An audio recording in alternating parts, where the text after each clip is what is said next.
Dapat alalahanin ang may lalang sa atin.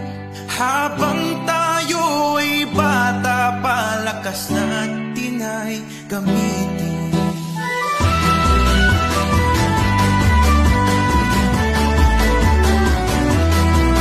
Ang kanyang mga utos ay marapat na sundin, upang buhay walang hanggan ay ating marating.